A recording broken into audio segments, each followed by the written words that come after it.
Welcome to the podcast series on promoting your home business from mybusinessclub.biz. In the last podcast, we talked about giving your business a yearly checkup.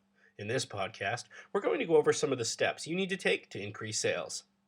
As a home business owner, there are many hats that you must wear, including that of the lead salesperson. That is why it is important that you take some time to study the art of selling. The techniques that follow aren't difficult to learn, but they require discipline and practice. Let's face it, having the best product or service means nothing if you can't get anyone to buy it. So, to ensure the success of your business, you must develop the ability to generate revenue and make sales. Let's go over some steps you can take to increase your sales. Qualify your prospect. Maximizing your time is important, so the faster you can determine if you've got a potential customer, the better. Determine who the decision maker is. Do you have a good rapport with him or her? Is there a problem you can solve, or do they know there's a problem? You may have the greatest hammer in the world, but if all the prospect uses is screws, you can't sell your product. Gain trust. Price and product benefits are obvious buying factors, but less obvious ones are intuition, impressions, and rapport. Prospects are just as apt to buy for emotional reasons as practical ones, so you need to show them you're most like them. You're sincere, you keep your word, and are honest. If you say you'll see them on Tuesday, make sure you keep your word. Don't make a promise you don't intend on keeping. Define your unique position. Your product or service provides your customer with a specific benefit or group of benefits. Make sure it isn't the same as your competition. Why does your company stand out? Let them know the difference. Listen. Most salespeople are guilty of overselling and often miss the sentence from the prospect that says, "You're right, we'll take it."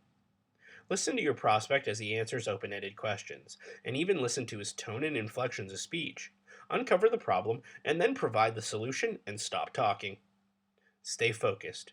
Too many small business owners spend all their time putting out fires instead of making sales.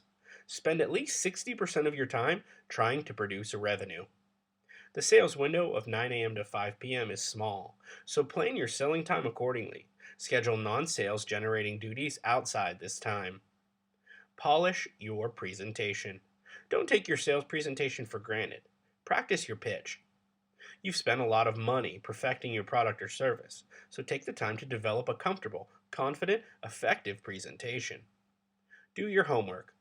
Research your prospects so that you can ask better questions, show better understanding of his business, and be more prepared and confident before you meet. Learn from success. Many entrepreneurs have success in one industry with one type of client, and then don't focus on getting more of the same type. If you've been successful selling to doctors and publishers, call on other doctors and publishers and refer to the successes you've had. Prospects will trust you more if they know you have previous experience with others in their field. You also spend less time establishing your credibility with them. These are just a few of the ways to increase your sales revenue, but they are valuable in helping you to accomplish one very important goal: to sell more of your product or service. Make sure you watch out for the next podcast. We'll be talking about an easy method to generate more traffic to your home-based business website. Thank you again for joining us on this podcast. Please go to mybusinessclub.biz for more information, strategies, and business coaching on starting and growing your business.